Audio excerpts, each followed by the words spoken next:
I'm sure a lot of you have heard about this already. These different tech companies, which are all of a sudden deciding to change long-standing technical terminology for the sake of being woke, for the sake of being more inclusive. Now, there's actually layers of stupidity here that we can peel back and examine. The first layer, which is really a phenomenon that I've noticed is happening more and more frequently. And it's the fact that the people who this terminology would supposedly offend are not the ones who are actually calling for a change of it. You see, the first three proposed changes here, whitelist to allow list, blacklist to deny list, and master-slave to leader-follower, the implication here is that these terms are racist and they are offensive to black people. But why is it that I can't really find any black people that are actually in favor of these changes?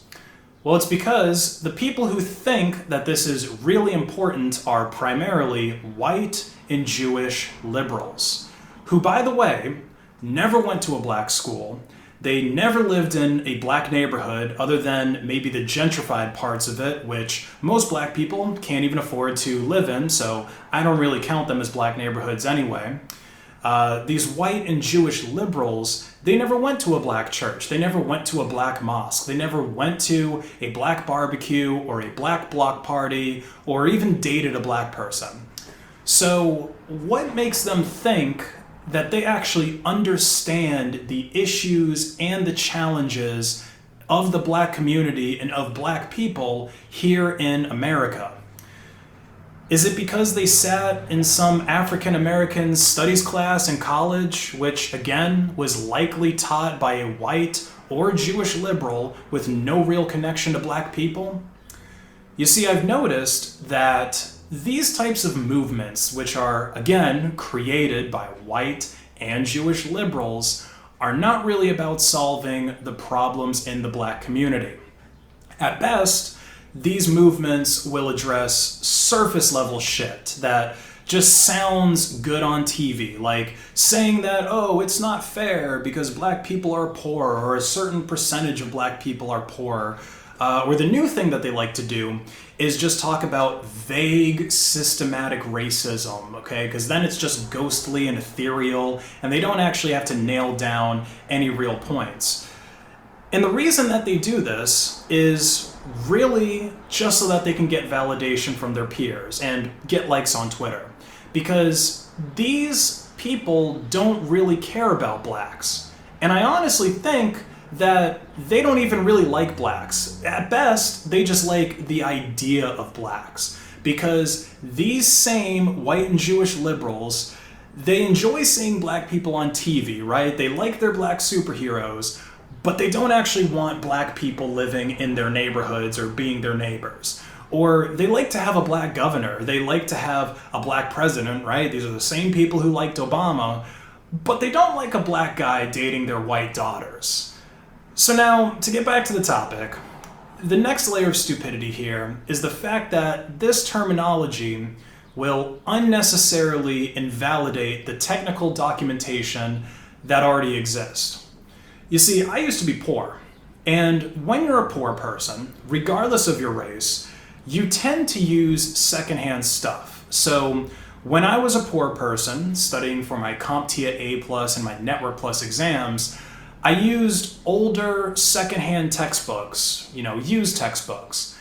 And if this terminology change was to make its way into the CompTIA exams or the Cisco exams, then these poor people, who are oftentimes minorities, are going to be more likely to fail because their study material is going to be invalid to what is actually going to show up on the exam. And then if they fail, they've obviously wasted their time and their money because these exams do cost money. So once again, being woke might actually end up hurting the people who you claim to care about. So the next layer of this stupid onion is the fact that these terms don't even actually have anything to do with race in the first place. We look at whitelist and blacklist. That just has to do with good and bad. And again, I'm not saying that black people are bad and white people are all good. If I had to guess at the, origination of this terminology, it probably came from the concept of white and black magic, which is acknowledged even in tribal African societies. So is an African shaman all of a sudden racist for practicing white magic and then denouncing black magic and saying that black magic is bad? You see, there's a deeper mythological symbolism to white and black besides just skin color. Okay, black has always stood for darkness, the unknown, like nighttime when a predator might encroach on your camp and, a lion or a bear or some other type of nocturnal predator, it goes and kills somebody that's in the tribe, somebody in the camp. So that's why we don't like darkness. That's why little kids are commonly afraid of the dark. And white, it stands for purity, it stands for light, it stands for enlightenment. And this is why you see angels and depictions of angels and religious leaders, whether it's a pope or a cardinal or a priest or an imam, they oftentimes wear white. And on the subject of slavery, it just blows my mind how these people are so well educated, at least on paper, because they go and get these college degrees, they go and get them from Ivy League school and pay hundreds of thousands of dollars for it, yet they don't actually know anything.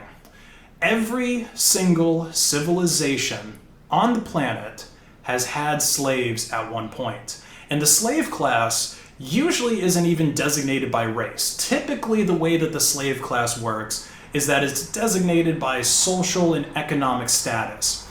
You see, in ancient Egypt, the Egyptian ruling class enslaved poor Egyptians. The Greeks and the Romans, they enslaved poor Greeks and poor Romans. In Maoist China, the Chinese peasants, they were enslaved by the Chinese Communist Party. In Soviet Russia, the Slavic peasants were enslaved by the Soviet Party. So once again, it just goes to show how little these people actually understand what they're talking about. And if you think about the transatlantic slave trade, because obviously that's what they're talking about, that's the only type of slavery they know, because it's the only thing that these stupid colleges teach them about. The transatlantic slave trade in America is a lot more complicated than just big old evil white man goes down to Africa, picks up some Africans, and forces them to pick cotton. If you actually knew anything about the transatlantic slave trade, you would know that the Africans were complicit in it. The people who were sold into slavery were members of enemy tribes of the coastal Africans who the Europeans first met. So what actually happened is Europeans came to Africa, they met the tribal leader of Tribe A, and they're like, hey, we're looking for some labor. And he's like, oh yeah, these people over there in Tribe B, they would love for you to round them up and take them away. So that's all it was. It was just them selling their own people, essentially, into slavery. And the other thing about the transatlantic slave trade that, again, they don't teach them in school, not the transatlantic slave trade, but just slavery in America, is that the first slaves in this country weren't actually black. You see, there was a type of slavery that was going on in Europe long before America was ever discovered. It was called serfdom, and then eventually it basically got the name changed to indentured servitude. So the way indentured servitude works is, again, you have the poorer class, the lower class people of a nation. They build up some type of debt. Maybe they needed the debt to buy a house or buy a farm or something like that. And then to pay off that debt, they end up working for a master for 10 or 20 years. So when America was first being settled, they brought their slaves over here. The, English elites, or, not the elites, but, the people who were sent over here to America, they were bringing their indentured servants. And their indentured servants were Irish, Scottish, Spanish, and Portuguese. But the thing about European slaves here in America is that if you make white people work in the hot Georgia summer, picking cotton or doing whatever, before the invention of suntan lotion and sunscreen and aloe vera, they're going to get burned. They're going to get badly sunburned in the hot Georgia heat. And this is before modern medicine, so when you start peeling and stuff like that, and you basically have open wounds, they don't have proper ways to treat it and proper ways to sanitize it. So if these white people didn't just die from heat exhaustion, they would eventually die from infected wounds that were caused by the sunburn. So this is, again, part of the reason why they eventually switched to using African labor instead of white indentured servitude labor, because white people just can't really work out in the summer like Africans can. And the final layer, which realistically is going to be the one that's annoying me the most because it's going to be the one that I actually have to deal with the most, is the fact that these proposed terms are longer than the terms that they replace. So when I'm messaging my work colleagues on Slack, I'm going to have to type more characters so that I can be politically correct, which is just a waste of time. I mean, it takes longer to type person hours than it does man hours. The leader-follower duality contains more characters than the master-slave one.